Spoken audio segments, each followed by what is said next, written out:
Now Israel loved Joseph more than any other of his children, because he was the son of his old age, and he made him a long robe with sleeves. But when his brothers saw that their father loved him more than all of his brothers, they hated him, and could not speak peaceably to him. Now Joseph had a dream where he told it to his brothers. They only hated him in the more. He said to them, "Hear this dream which I have dreamed. Behold, we were binding sheaves in the field. And behold, my sheaf arose and stood upright. And behold, your sheaves gathered round it and bowed down to my sheaf." His brothers said to him, "Are you indeed to reign over us? Or are you indeed to have dominion over us?" So they hated him yet more for his dreams and for his words. Now his brothers went to pasture their father's flock near Shechem. So Joseph went after his brothers and found them at Dothan.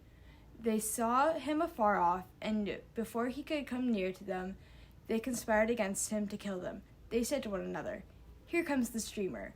Come now, let us kill him and throw them into one of the pits. Then we shall say that a wild beast has devoured him, and we shall see what will become of his dreams." But when Reuben heard it, he delivered them out of their hands, saying, "Let us not take his life."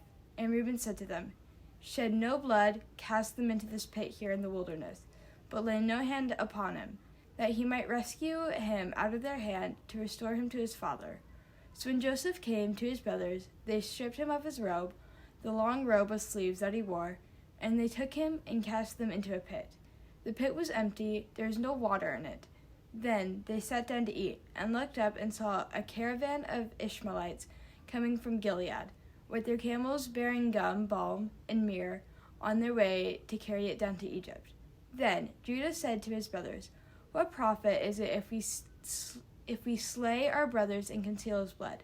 Come, let us sell him to the Ishmaelites, and let not our hand be upon him, for he is our brother, our own flesh." And his brothers heeded him. Then Midianite traders passed by, and they drew Joseph up and lifted him out of the pit, and sold him to the Ishmaelites for 20 shekels of silver, and they took Joseph to Egypt. Today we see Joseph's coat and read his amazing story. Joseph was sold into slavery by his older brothers, who were annoyed that he was their father's favorite, and Joseph rather a know-it-all. Later, he was thrown into prison for a crime he didn't commit, but he did not despair. At each setback, Joseph trusted God and began again. Eventually, he was raised by the Pharaoh himself into the position of second in command of all of Egypt. He was in charge of the resources of Egypt during years of plenty and of famine, and he was able to save his family back home from starvation.